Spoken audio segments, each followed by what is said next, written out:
প্রধানমন্ত্রী তারেক রহমানের ভারত সফর নিয়ে আগ্রহ ভরে অপেক্ষা করছে দিল্লি। তার সফর হলে অনেক সমস্যারই সমাধান হবে বলে মনে করেন ভারতীয় হাই কমিশনার দীনেশ ত্রিবেদী। আর পররাষ্ট্রমন্ত্রী জানান, প্রধানমন্ত্রী ভারতে যাবেন কিনা পর্যালোচনা করে সিদ্ধান্ত নেওয়া হবে। তিনি আরও বলেন, পারস্পরিক স্বার্থ সমুন্নত রেখে সম্পর্ক এগিয়ে নিতে একমত দুদেশ। 12 জুন ঢাকায় পৌঁছানোর পর 25 জুন রাষ্ট্রপতির কাছে পরিচয়পত্র পেশ করে সেদিনই সব ধরনের ভারতীয় ভিসা স্বাভাবিক করেন দীনেশ ত্রিবেদী। তারপর পররাষ্ট্রমন্ত্রীর সঙ্গে সৌজন্য সাক্ষাতের জন্য 1.5 মাসের অপেক্ষা।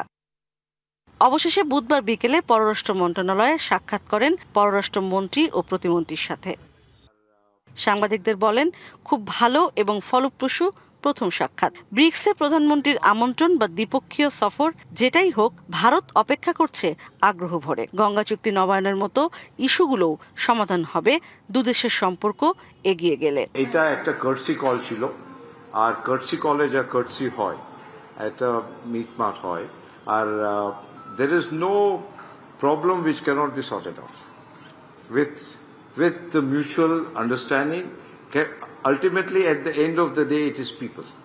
That, I think, is the prerogative of the Honourable Prime Minister. And, of course, from our side, I can tell you for sure that we are anxiously waiting for the Honourable Prime Minister of Bangladesh. পররাষ্ট্রমন্ত্রী বলেন, এটা ছিল একান্তই কূটনৈতিক সৌজন্য সাক্ষাৎ। তবে পারস্পরিক স্বার্থ সমুন্নত রেখে সম্পর্ক এগিয়ে নেবে দুদেশ। তবে ব্রিক্সে দিল্লিতে যাবেন কিনা প্রধানমন্ত্রী, তার রিভিউ করবে ঢাকা। আমরা পারস্পরিক সার্বভৌম সমতার ভিত্তিতে আমরা এগিয়ে নিয়ে যাব। এই বিষয়ে আমরা একমত পোষণ করি।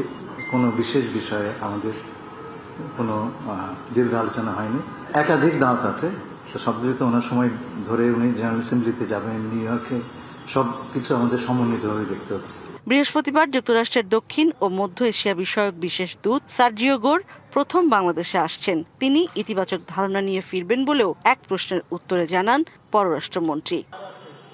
ইশরাত জাহান উর্মি, ডিবিসি নিউজ, ঢাকা।